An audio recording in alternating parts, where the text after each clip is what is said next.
अस्सलाम वालेकुम एवरीबॉडी, कैसे हैं आप सब लोग। मैं उम्मीद करती हूँ कि आप सब लोग खैरियत से होंगे। मैं भी बिल्कुल खैरियत से हूँ। Welcome back to my channel. I am back with another video. और आज की वीडियो जो है वो बहुत ज़्यादा इंटरेस्टिंग है, क्योंकि आज की वीडियो में मैं आपको बताऊँगी कि आप किस तरह से अपना वेट लॉस कर सकते हो। There are 10 tips that I will share that help me lose weight around 12 kgs at home and I will just like help you out.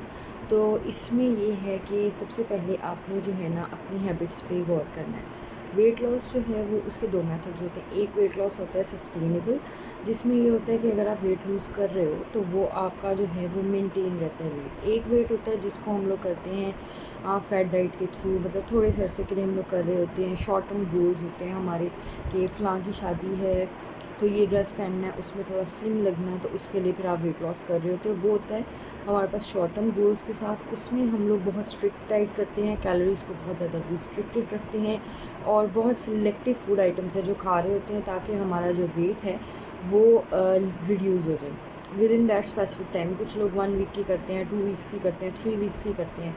In diets में यूजुअली एग डाइट बहुत ज़्यादा famous है, GM diet बहुत famous है, fruit diet, keto diet बहुत famous है।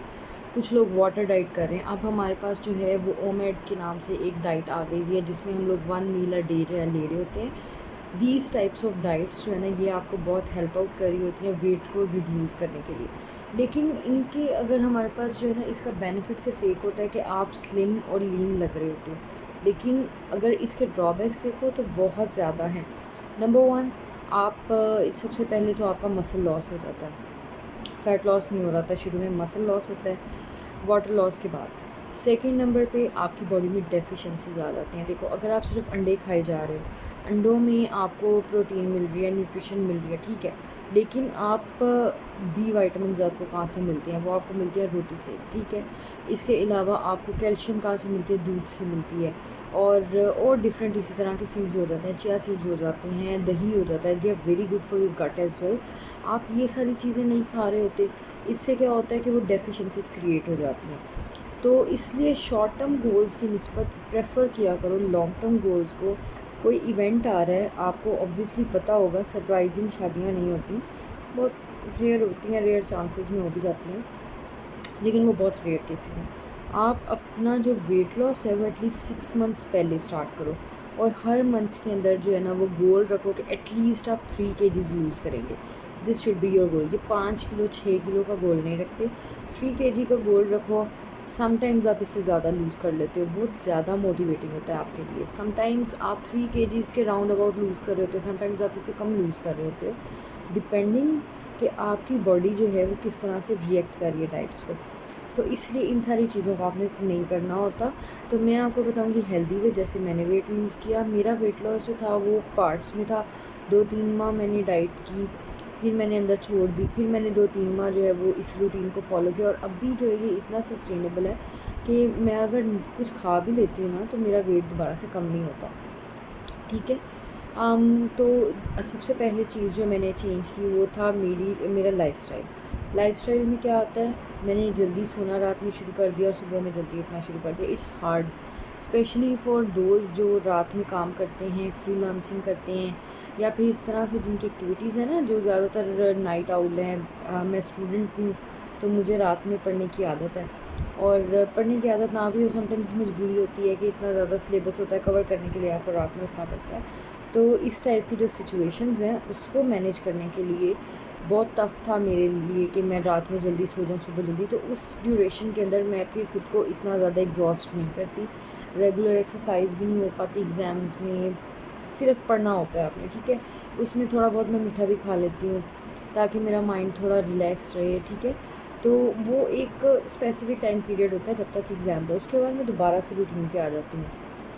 सबसे पहले लाइफस्टाइल चेंज करना है, early to bed and early to rise करना है आपने। सुबह उठते ही सबसे पहले फ़ोन नहीं यूज़ करना, एटलीस्ट 1 आवर, और रात को सोने से 1 घंटा पहले आपने फ़ोन छोड़ देना है। मतलब मैं रात को 9 बजे के बाद स्क्रीन टाइम नहीं देती थी अपने आप को। मैं 10 बजे सोने के लिए लेट जाती थी, 11 बजे नींद आ रही है, 12 बजे आ रही है, लेकिन मैंने स्क्रीन नहीं देखनी। सुबह मैंने अलार्म लगाना है 6 बजे का, ठीक है। 5 बजे का अलार्म मैं नहीं लगाती थी क्योंकि इट्स टू अर्ली, ठीक है। फिर सारा दिन आप जो है ना वो यही हुआ रहता है कि भाई अभी सो जाना है, अभी सो जाना है। तो बेटर है कि आप रियलिस्टिक गोल को रखो, ठीक है। तो मैं 7 बजे मैक्सिमम उठ जाती थी। समटाइम्स मैं अगर लेट रात में सो रही हूँ, कोई असाइनमेंट आ गई है अंदर, तो 8 बजे उठ जाती थी, लेकिन मैक्सिमम 9 से लेट मैंने नहीं उठना, ठीक है। This was my routine. और मैंने अपना ब्रेकफास्ट जो है वो, अगर तो मैं 9 बजे उठ रही हूँ, जो कि रेयर होता था, तो मैं विद इन 1 आवर जो है ना वो कर लेती थी, मतलब 9:30 तक, 10 बजे से पहले पहले मैंने अपना ब्रेकफास्ट करना है। और अगर मैंने करना है, इससे पहले मैं उठी हुई हूँ, तो उसमें मैं ये कोशिश करती थी कि विद इन 1.5 आवर मैं अपना खाना खा लूँ, ठीक है। ये मेरी रूटीन थी। उठते ही सबसे पहले मैं रूम टेम्परेचर वाटर लेती हूँ। मैं कोई गर्म पानी नहीं पीती, कोई ठंडा पानी नहीं पीती, ये मेरी हैबिट है। मैं ठंडा पानी नहीं पीती, ठीक है। इससे ये नहीं होता कि आपकी इंचज़ लॉस हो रहे हैं, मेटाबॉलिज्म अच्छा हो रहा है, नहीं, because it's good for your health, ठीक है। उसके बाद आपने जो चीज़ फॉलो करनी है, that is your eating habit. अपनी प्लेट को बड़ा आपने ना फैंसी नहीं करना, अगर करना चाहें तो कर भी सकते हैं, लेकिन सस्टेनेबल में ये है कि आप प्रोटीन्स को, कार्ब्स को, फाइबर को, फैट्स को मैनेज करके चलो अपनी प्लेट में। मेरी प्लेट में रोटी थी तो मैंने आधी रोटी खाई, चावल थे तो मैंने 10 चम्मच से ज़्यादा चावल नहीं खाने। और ये चम्मच जो है ना, खाने वाले चम्मच, नॉर्मल मीडियम साइज़ का, अगर आप सेट खरीदते हो ना स्पून का, उसमें एक लार्ज होता है, एक मीडियम और एक स्मॉल, मीडियम साइज़ के 10 स्पून्स खाती थी मैं, इससे ज़्यादा नहीं। प्रोटीन की बात कर ली, तो प्रोटीन में जो है वो आ जाता है, गोश्त आ जाता है, सब फल आ जाते हैं, दालें वगैरह आ जाती हैं।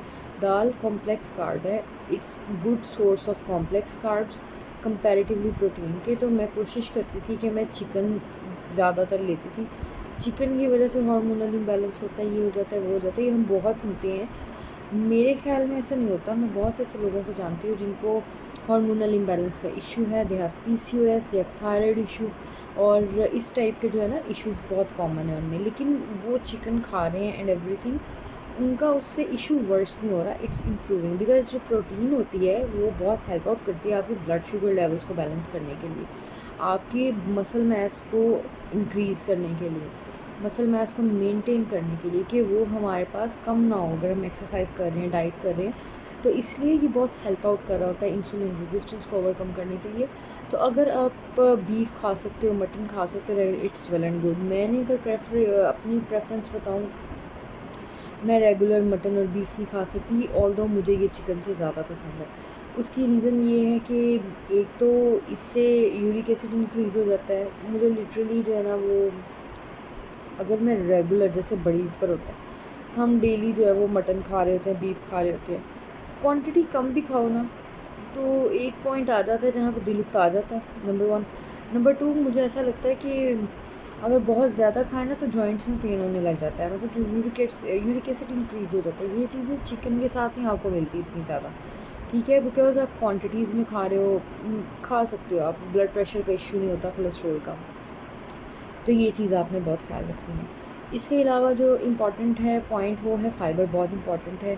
सैलड्स, सैलड्स को कुछ लोग इतना फैंसी बना देते हैं, उसके ऊपर मेयोनीज़ डाल रहे हैं, उसके ऊपर सोया सॉस डाल रहे हैं, उसके ऊपर सिरका डाल रहे हैं, उसके ऊपर ऑयल्स डाल रहे हैं, फलां चीज़ पता नहीं कितना कुछ डाल रहे हैं।